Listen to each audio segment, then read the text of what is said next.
Assalamu alaikum, hello everyone, hope you all are doing well. Welcome to my new and fresh vlog. तो जी उम्मीद कर रही हूँ आप सब अपने घर में अच्छे से होंगे, खैर आफियत से होंगे. So here I came to the kitchen garden. बारिश की वजह से बहुत ज़्यादा नुकसान हुआ है and I am looking for the cucumber. So बारिश के बाद की जो धूप होती है ना वो काफ़ी प्यारी होती है.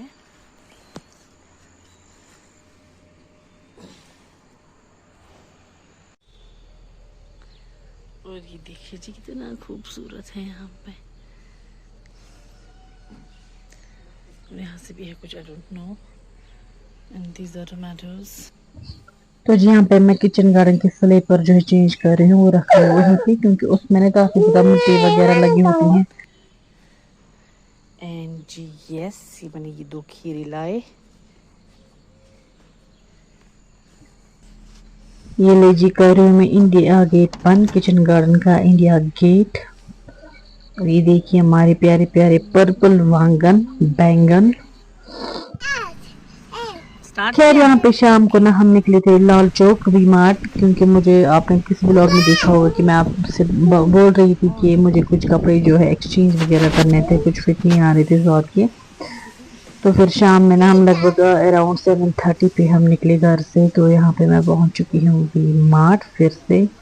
देखिए यहाँ पे ना मुझे ये वाले कपड़े पसंद आए थे, लेकिन ये ना कॉर्ड सेट वो कैपरी टाइप वगैरह थे कि इसका सीजन अब खत्म होने वाला है, बस 10-15 दिन और थोड़ी सी गर्मी होगी, फिर नहीं. फिर ना सितंबर से ही होती है यहाँ पे सुबह शाम को ठंड स्टार्ट. तो ये कैपरी वगैरह अब नहीं आएंगे काम. तो फिर ना मैंने सोचा कि वो कैपरी मैं वापस ही कर दूँगी कि कुछ फुल स्लीव लेंगे, मतलब full pant full T shirt वगैरह जो होती है, फिर हमने वो लिए. बेबी और यहाँ पे थे इन्फेंट्स के कुछ प्यारे प्यारे कपड़े, यहाँ पे मैं वो भी देख रही थी. मिला. और फिर हमने जो है इब्राहिम के लिए भी 1-2 ट्राउजर लिए, क्योंकि रिफंड नहीं होता है, बस एक्सचेंज होता है. सारे ना जो है हाफ स्लीव भी थे वहाँ पे. फिर मुझे वो ढूंढने पड़े वो फुल स्लीव वाले कपड़े. जी फिर ना हमें जो है ना, हाँ, रात के 9 बज गए थे वहीं पे. तो फिर हमें कब कि जल्दी घर जाए, क्योंकि पहले ना हम, अगर पहले की बात होती तो हम यहीं से डिनर करके आते वगैरह. लेकिन जब से कश्मीर में रोटन मीट वाला जो है न्यूज़ फैली हुई है, तो तब से बिल्कुल डर लग रहा है बाहर कुछ भी खाने से. तो हमने कुछ भी नहीं लिया है. अब हम अवॉइड ही करते हैं बाहर का कुछ भी खाने का. तो फिर हम जो है जल्दी निकले घर की तरफ. घर जाके हमने ईशा की नमाज़ अदा की, डिनर करते हैं.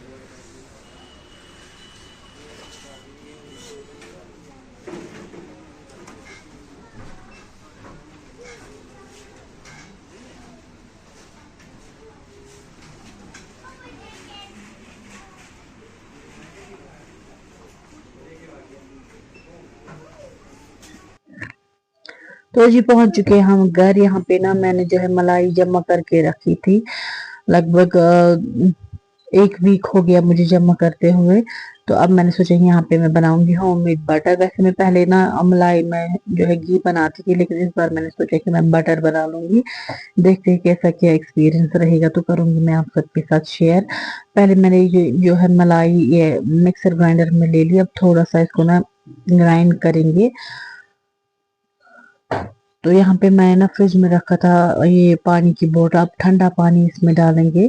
थोड़ा सा ग्राइंड करने के बाद ठंडा पानी डालना है, तब जाके ना ये जो है हमारी बटर अलग हो जाएगी ठंडा पानी डालने से. मैंने ना इसमें कुछ आइस क्यूब्स भी डाले. पहले ना जब मैंने पेस्ट इसका जो है ग्राइंड किया, जस्ट पेस्ट बना, लेकिन फिर मैंने ठंडा पानी आइस वगैरह डाले तब जाके. तो यहाँ पे मैं बना रही हूँ बॉल्स. देखिए माशाल्लाह माशाल्लाह, मुझे बिलीव नहीं हो रहा है कि मुझसे हो गया ये सब. तो यहाँ पे मैं मक्खन की बॉल्स निकाल रही हूँ. दूसरी बाउल में मैंने ठंडा पानी फ्रिज वाला पानी रखा है, उसी में मैं डालेंगे ये बॉल्स बना के. ठंडे पानी में जरूरी है, क्योंकि ठंडे पानी ना में ये सेट होती है. तो अब इसी तरह से ना हम दूसरा जो भी है जार भर लेंगे. ये मैं पहले फेंक दूंगी तो दूसरे ठंडे पानी में अब डालेंगे, फिर से ग्राइंड करेंगे। या ये ना मैं आपको बार बार दिखा रही हूँ कि कितनी सारी बटर निकली। तो मेरे पास ना जो है बटर पेपर नहीं था, ऑब्वियसली पहली बार बना रही हूँ, तो अब मैंने यही नॉर्मल सा पॉलिथीन उठाया, इसलिए मैं इसको सेट कर दूंगी, थोड़ी सी शेप दूंगी। मैंने अच्छी वाली शेप दी थी, लेकिन फौद ने बहुत ज्यादा तंग किया, फोन दे दो फोन दे दो। फिर मैं एक हाथ से जल्दी जल्दी कर रही थी। खैर ये है दूसरा क्लिप, सुबह का गैस ही खत्म हो गई थी। फिर ना मैंने सासू माँ के यहाँ से छोटी वाली गैस लाई, तो इसी में मैं बना रही हूँ सुबह रोटियां जल्दी जल्दी। तो मैं आपको इसी में दिखा दूंगी कि हमारी फिर वो बटर कैसे सेट हो गई थी। मैंने उसको ना फ्रीजर में रखा था रात में, ताकि वो सेट हो जाए अच्छे से। तो देखिए हमारी बटर लास्ट में ये मैं निकाल रही हूँ फ्रिज से। तो देखिए कितनी अच्छी बटर हमारी तैयार हो गई है माशाल्लाह, बिल्कुल होममेड है, कुछ भी केमिकल प्रिजर्वेटिव कुछ भी नहीं है। तो माशाल्लाह, और बच्चों को बिल्कुल भी शक नहीं हुआ कि ये मैंने घर पे बनाई है। तो अगर आपको ये व्लॉग पसंद आया होगा, प्लीज लाइक शेयर जरूर करिएगा, मेरे चैनल को सब्सक्राइब करिए। स्टे सेफ, अल्लाह हाफिज।